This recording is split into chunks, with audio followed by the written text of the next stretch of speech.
Hey guys, my name is JC, and in today's video we put Yeva to the test and see just how she performs against 3 blue decks at the table. If you enjoy how Yeva plays, make sure to stop by the channel where we have a deck tech discussing all of the included cards as well as the overall strategy. But with that out of the way, let's get to the game.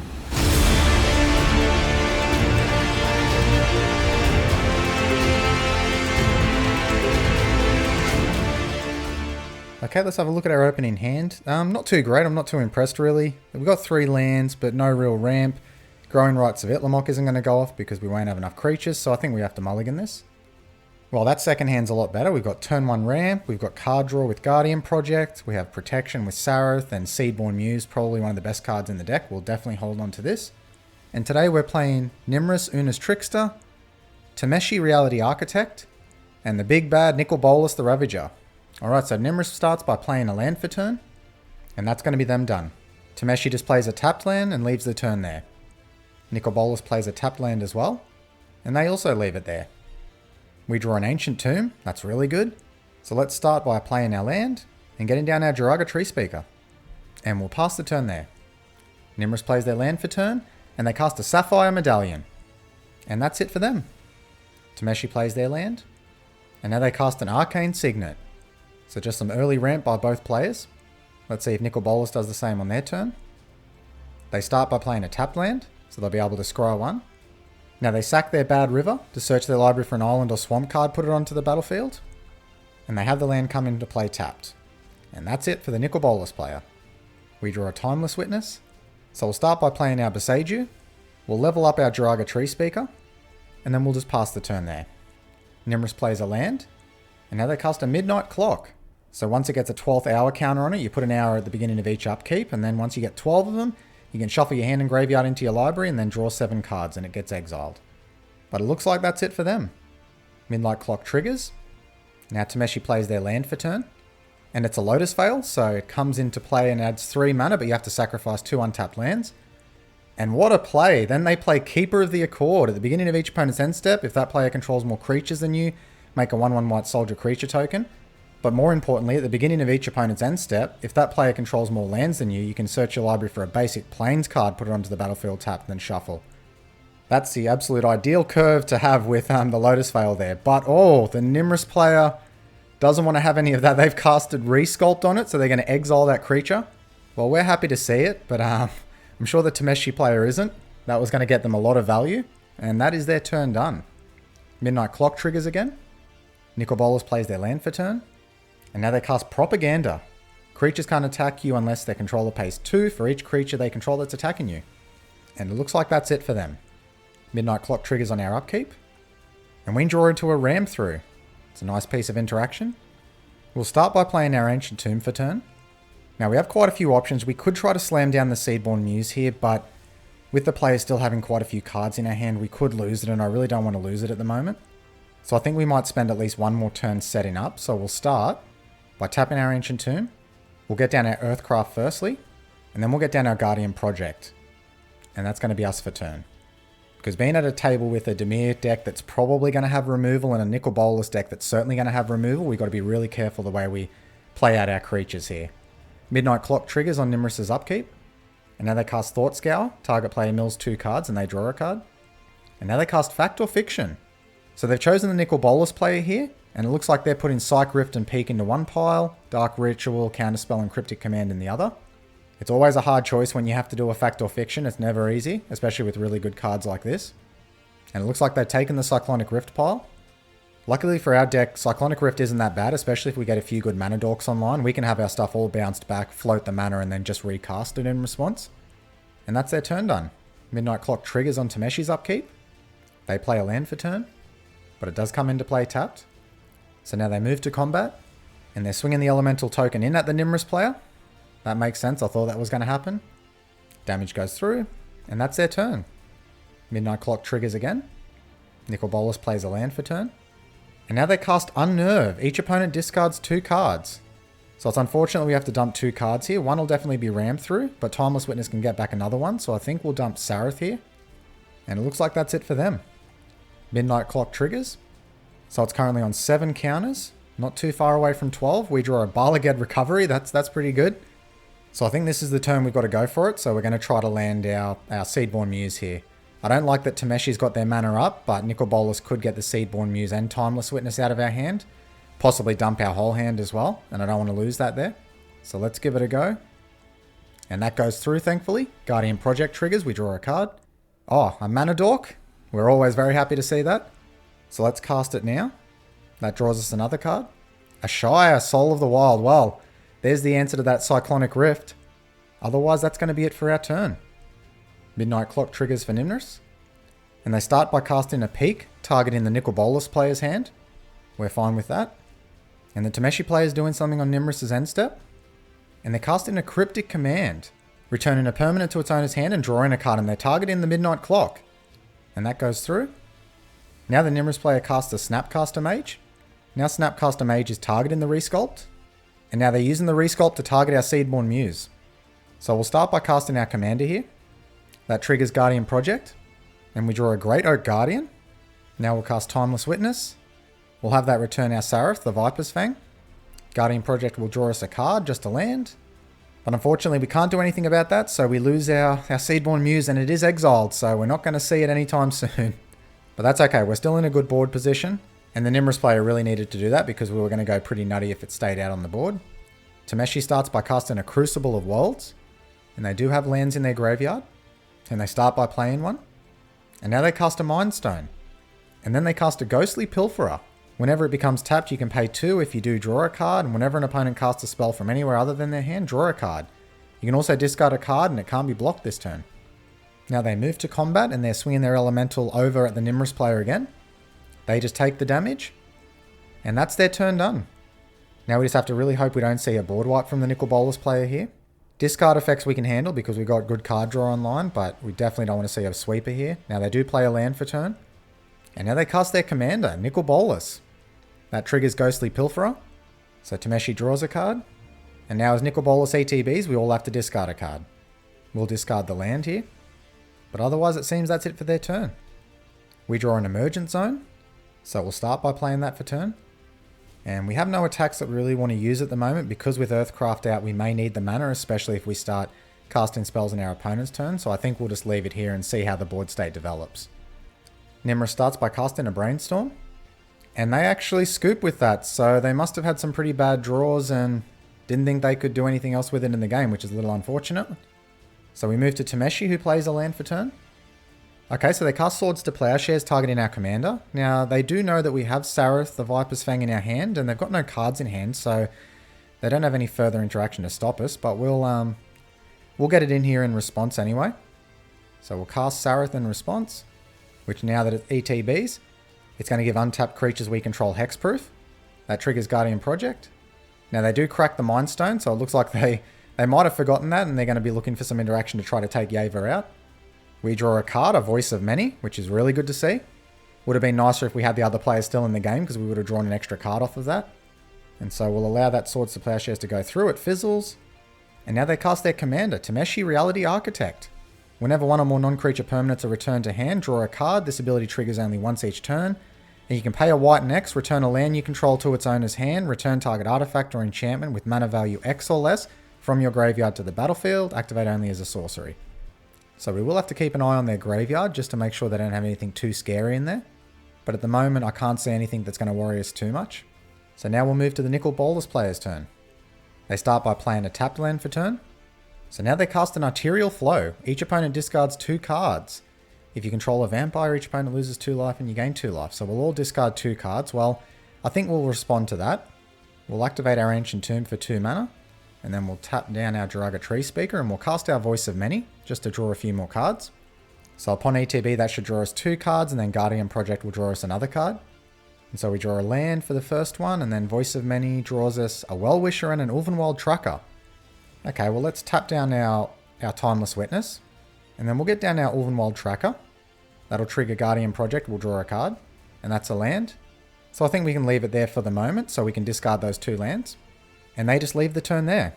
So on the end step, what we'll do, we'll tap down our Elemental token, we'll float the mana, then we'll tap down our Voice of Many, we'll get our Well-Wisher into play, so we can start gaining some life. That will draw us a card off of Guardian Project. Now I don't want to tap down Yeva just in case the Nicol Bolas player does have some removal for us, so I think we'll just leave it there for turn. And we draw a Deserted Temple. That's a really good land. It's unfortunately we don't have any of our busted lands on the battlefield at the moment, but we'll play it for turn. So I think we'll start by playing our Rex Sage on that Crucible of Worlds because I don't want Tameshi to get any value when it hits their turn. So we'll target the Crucible of Worlds, we'll draw a card. That's a land. And that way now if they want to get it back, they'll have to use Tameshi's ability to be able to bounce a land and return that artifact to the battlefield. Then I think we'll just pass the turn and see how the game develops from here. But so far we're in a pretty commanding position. If we can hold on to our board state, I think it's going to be pretty tough for our opponents to beat the value that we're currently generating. So Tameshi starts by bouncing a land and returning their Crucible of Worlds to the battlefield like we expected. And they play a land for turn. And now we see them cast a Hangerback Walker X equals 2. When it ETBs, you put X11 counters on it, and when it dies, you create that many 1/1 Thopter tokens for each 1/1 counter on it. And you can pay 1 and tap it to put a 1/1 counter on it. Now they use Ghostly Pilferer's ability, discarding a card, and they discard a land, so it can't be blocked this turn. But they just pass through combat and they move to their end step. Okay, so we're going to activate Ulvenwald Tracker's ability to take out Nicol Bolas, because we definitely don't want that flipping over. That'll be a big pain for us if it does. So we'll choose our Elemental token here. Now we'll fight Nicol Bolas. That kills it. And we'll let it go to their turn. They start by playing a land for turn. And now they cast a Grim Tutor. Well, that's something that we don't want to see because it's very likely now they're going to go find a board wipe. And I'm guessing it may be Toxic Deluge. But we don't have any way to stop it in the deck even if they do. So we'll allow it to go through and we'll respond if they do end up casting that spell. Or a similar type board wipe. And they cast a Damnation, so that's unfortunate. Toxic Deluge might have been better for us. So what we'll do in response is we'll tap our Well-Wisher to begin with, to gain 1 life for each elf on the battlefield. That'll take us back up to 36. Then we'll use Sareth's ability to untap our Well-Wisher, and then we'll gain more life again. Then now we're going to float all of that mana in response, and then we'll finally let that go through. Hangerback Walker triggers, so they have 2 Thopters, and now we'll use that mana to recast our commander, which will draw us a card with Guardian Project, and a Soul of the Harvest. That's what we want to see, more card draw so we can outgrind our opponents. And that's it for their turn. So we certainly got hit hard by that board wipe, but I feel we're in a pretty good position to come back. We draw a Circle of Dreams Druid. That's an absolutely great mana dork to be able to see. So let's start by playing our land for turn. Then we'll move to combat. We'll swing Yeva at Tameshi. They block with a Thopter token. And then we'll leave the turn there. Now with only 2 cards in the Tameshi player's hand and 3 in the Nicol Bolas player's hand, I'm feeling pretty confident. We're in a really good position. So Tameshi starts by recasting their commander. And then they use her ability to return an artifact land to the battlefield. And now they cycle an Irrigated Farmland. And it looks like that's their turn done. So now the other thing I like about our position is even if Nicol Bolas does happen to get another board wipe, if they cast it, we'll only lose our commander. But if they don't cast it or they have it in their hand and they have to wait until next turn, we can cast all the things in our hand on their end step and avoid losing our board again. And it's probably the Nicol Bolas player we're going to have our eye on more because they're going to probably be able to interact with our creature board state more than the Tameshi player will. And I feel like we can keep them under control a little better than the Nicol Bolas player. Now they start by casting Kest, Dissonant Mage. Once during each of your turns, you may cast an instant or sorcery from your graveyard. If a spell cast this way would be put into your graveyard, exile it instead. Well, that's their access back to their Damnation. So like I said, they're the ones we definitely have to keep our eye on, and we want to try to get them out of the game as soon as possible. And then they also cast their Grim Tutor for turn. So that's exiled now, but they do get to tutor here. So we'll allow that to go through. So even though we know they have the Damnation, we can't slow our plan down too much, especially with that propaganda. We can't take their life total down, and they're certainly not low enough yet for us to be able to go down that route. So we'll start by casting our Soul of the Harvest. That draws us a card, and that's a Marwyn the Nurturer. And then we'll let the turn pass to us. So we draw a land for turn. So we'll start by playing that land. Now to start applying a bit of a pressure to the Nicol Bolas player, I'm actually going to use our Balaged Recovery now. I'm going to get back our Reclamation Sage. Then I'm going to cast the Rex Sage. And we'll target the Propaganda. Then we'll draw 2 cards, one from the Soul of the Harvest and one from Guardian Project. We draw an Acidic Slime, that's really good to see. And then a Karametra's Acolyte, probably one of the most powerful ramp pieces in the deck. Now we'll move to combat. And we'll send both in at the Nicol Bolas player. They take the damage, going down to 24. And with that, we'll pass the turn. And as you can see, this is what's really important when you come up against decks that run a lot of board wipes, is trying to get your card draw online as early as possible. With this kind of deck, when you're mulliganing, you need to get card draw online. Otherwise, if you don't have it, you pretty much get shut out of the game pretty quickly. But with it, as we can see, we might get hit multiple times, but we're still able to stay relevant in the game. Now Tameshi casts a Fibblethip, the Lost, so they'll be able to draw a card on ETB. Now they play a land for turn. Now they activate their commander's ability, targeting a Solemn Simulacrum. So they're probably just trying to ramp a little bit more and have some blockers up, because we're starting to get some big beefy hitters out there. So when that ETBs, it puts a basic land into the battlefield tapped. And now they cast a Talisman of Progress for a little bit more ramp. And it looks like they're finishing up their turn with a Weathered Wayfarer. You pay 1 white, tap it, search your library for a land card, reveal it and put it into your hand, then shuffle. Activate only if an opponent controls more lands than you. And it looks like that's it for their turn. So the question will be now whether the Nicol Bolas player fires off the board wipe straight away. They probably will. And they start by casting a Primal Amulet. Instant and sorcery spells you cast cost 1 less to cast, and once it gets 4 charge counters, it transforms into a land that copies a spell if you use that mana to tap it. Which does give them exactly enough mana to cast the Damnation now, so I'd be very surprised if they didn't do that. And it looks like they're not actually doing it, surprisingly, so they may have interaction up. Well, let's test the water a little bit. I won't get the Circle of Dreams Druid down. I'll get Marwyn down, because I'm happy for her to be countered if it ends up being the case. So we'll tap Rex Sage, untap our land, and then let's see if we can land Marwyn. That draws us 2 cards. We might get lucky and get a Mana Dork here. Cloudstone Curio, well that's really good. And a Growing Rights of Itlimoc. Okay, so we've certainly had some good draws. And now we also draw a Song of the Dryads. Wow, we definitely can't complain. Win or lose this game, we can't complain about our draws being bad, that's for sure. So let's test the waters a little bit. Let's try to cast our Growing Rights of Itlimoc to begin with. Let's see if the Nicol Bolas player has any interaction in their hand. Well, they let that through. That'll trigger, so we'll look at the top 4 cards of our library. We only have a Llanowar Elves there. That's okay though, it's going to draw us cards. Now the fact that we have a Merchant Zone up means we can cast anything in our hand at instant speed, so I'm happy to pretty much move to combat, get some more damage in on the Nicol Bolas player, and then leave it there. They take the damage and go down to 14. And I think from there we're just going to pass the turn.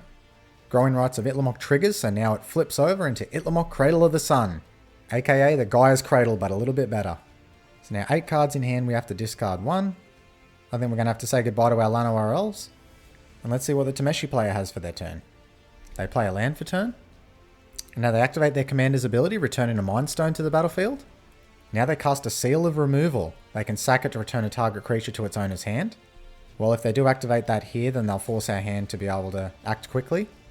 Though we do have quite a bit of mana on the field, so recasting our commander won't be too much of an issue. They move to combat. Do they attack with anything? No, they don't. They're just moving to the end step. Now we can have the choice that we can try to land the Song of the Dryads on Kess, which will prevent them from casting their board wipe. But to be honest, if we lose some of the creatures on the board, I'm not that worried about it. We have some really good creatures in our hand. Yeah, we'll lose some card draw, but I don't see it being too big an issue. So we'll allow them to go through to their turn. And they actually move to their end step. Interesting. So they may have a Cyclonic Rift in hand, but that's okay. We do have the answer to it in a Shire. So we'll start by trying to cast our Circle of Dreams Druid. So we'll draw a card off Guardian Project. Marwyn will get a counter, and Solar the Harvest will draw us a card. And we draw a Fyndhorn Elves, so that's actually really good because those 2 1-drops are going to allow us to conserve some mana but also buff up Marwyn, make it bigger and draw a lot of cards. So let's start by doing that. We'll tap down our Rex Sage, and we'll cast our Fyndhorn Elves first. We get the same triggers again. So Marwyn can get a counter. We draw a card. Foundation Breaker, really good. And a Terastodon. Well, that's going to clear up some of the non-creature permanents. So we're going to use Fyndhorn Elves with Earthcraft to untap it, so you can see the power of it there. We play a creature, we use it to untap the land, we play another creature. And all the while Marwyn's getting bigger, so it's going to tap for more mana on our turn. We draw a land, and a Thorn Mammoth. Oh, I like to see that. That's what I really like to see. So I'm actually going to attempt to cast our Thorn Mammoth here and start going on a little bit of a fight crusade. So let's see if we can get it down. And we're going to fight Kess to begin with, because we want to get her off the board as soon as possible so they don't have access to their graveyard. That goes through. We draw some more cards. Turn Timber Symbiosis. And a Beast Whisperer. Well, let's see if we can get our Thorn Mammoth to fight a few more creatures. So we'll tap our 2 colorless lands down. Use our Earthcraft. And we'll cast our Karametra's Acolyte, because this is going to tap for a lot of mana when we get to our turn. Currently 15. And then our Thorn Mammoth can fight their commander. We'll cast a Beast Whisperer now, because we certainly haven't drawn enough cards this game. We won't fight anything with the Thorn Mammoth because it'll die now. Marwyn gets another counter. We draw another card, a Somberwald Sage. We'll use Earthcraft, we'll untap a land. At the moment, we're just going to try to dump our hand out, and if we can get something like Craterhoof Behemoth or even Great Oak Guardian at the moment, it's probably going to be enough damage to take out the board. So we'll get down our Birds of Paradise. Well, the engine is well and truly online, guys, that's for sure. And a Carl in the Ambush. We draw a team of Sabertooth. Well, that's going to allow some pretty nasty shenanigans, that's for sure. And we also get an Endurance, so that can take care of Tameshi's graveyard and stop them from doing what they're doing. Then we use Earthcraft, untap our creatures, get more mana. We draw a card off Beast Whisperer, that's Kadama of the East Tree. We get more card draw in Primordial Sage. Oh, and we have a response here from the Nicol Bolas player. And they do cast a Cyclonic Rift after all of that. So let's see if we can interact with that in any way. So we'll use Earthcraft. We'll tap down Somberwild Sage. And then the Cyclonic Rift does go off. So we'll bounce all those cards to our hand. Looks like our opponent has a response here, the Tameshi player. They sack their Mind Stone to draw a card. And that Cyclonic Rift goes off. So we probably got a little greedy there. We probably should have left mana up for a Shire, but when you storm off and you get excited, these things happen. So now they activate their Weathered Wayfarer. And all those cards go back to our hand. So we currently have 30 cards in hand. Guardian Project also triggers. We have that on the stack still. So let's see what we draw all the way across there. And a Quest for Renewal. Not bad. Not bad. Well, let's move to our turn with 30 cards in hand. And we draw a land for turn. So let's go through and see if there's any lands that we want to play before anything else. I don't think we need to get Cavern of Souls in at the moment, so that's fine. So we'll start by playing our forest first. So we currently have 9 mana, not including the Itlamok. So we definitely want to get a lot of the small drop cards out of our hand to rebuild quickly. But we definitely want to get Earthcraft down as well. So we'll tap Ancient Tomb for 2 colorless. And a green, we'll get down Earthcraft first. Then we'll get down our Quest for Renewal. Because now when a creature becomes tapped, we put a counter on it. And once there's 4 counters on it, we can untap all our creatures during each other player's turn. And with Earthcraft, that's a powerful combination. We basically have haste on all of our creatures for tapping for 1 mana. So we'll get down our Findhorn Elves now. Our Boreal Druid. We'll get our Birds of Paradise down. Then we're going to tap for 2 colorless. We're going to activate Earthcraft. Now we'll tap Itlamok, so we've got 8 mana. We'll cast Kadama. Then we'll tap Kadama. So now we'll have the 4 quest counters on Quest for Renewal. Now we have 3 mana floating, so we can get another creature into play and then another permanent that's similar. So we'll put into play our Circle of Dreams Druid. That triggers Kadama, so we can put a 3-drop into play for free. We'll put our Reclamation Sage into play. And we'll put our Cloudstone Curio into play. Now unfortunately we can't use that 1 mana for anything. So we will have to pass the turn there. And now when we move to Tameshi's turn, we get to untap with Quest for Renewal. They start by casting Fibblethip the Lost. They play a land for turn. Now they cast Mishra's Bauble. And now they recast their Talisman of Progress. And then they cast Arcane Signet. And finally they cast their Solemn Simulacrum. They also cast their Seal of Removal. Now they sack it targeting Kadama. So we'll definitely respond to that. We'll start by activating Earthcraft, trying to get Yeva down. They also respond by sacking their Mishra's Bauble. We'll put our Rex Sage into play, so we can take care of that Primal Amulet. Cloudstone Curio triggers. We'll bounce Kadama back to our hand. A second trigger on Cloudstone Curio goes off. We'll return one of our Dorks to our hand. That fizzles the Seal of Removal. And then that's it for their turn. Mishra's Bauble triggers on the upkeep. So does Soul Talisman. So 4 cards in hand for the Nicol Bolas player. I'm starting to feel a little more confident. We'd be pretty unlucky if they also had another piece of removal. At least removal in regards to a mass board wipe effect. And their life total is getting pretty low, so we might be able to take them out soon, and then we're only left with the Tameshi player. And now they cast Bloodchief Ascension. And it looks like that's all they're doing for turn. Now I don't put it out of doubt that they may have removal, but we've got to play into it whether we like it or not. So we're going to cast a Shire Soul of the Wild, and that should be a big hitter. Now the Nicol Bolas player is thinking on this one, so they might try to remove something here in response. That does go through, and it triggers our Cloudstone Curio. And we will bounce back our Reclamation Sage. And then we'll just tap down a Shire and recast our Boreal Druid. But we won't use the trigger this time. So we move to our turn and we draw a Heroic Intervention. Well, that's great. That's perfect. That's probably going to help us close it out, at least with regard to the Nicol Bolas player. So let's start by getting our Thorn Mammoth down on the battlefield. And we'll fight the Solemn Simulacrum. When it dies, it draws the Tameshi player a card. Then we will use Cloudstone Curio's ability to bounce back the Boreal Druid. So now we'll move to combat. And we will send a Shire over at the Nicol Bolas player. See if they have anything for it. And it looks like they have a response here.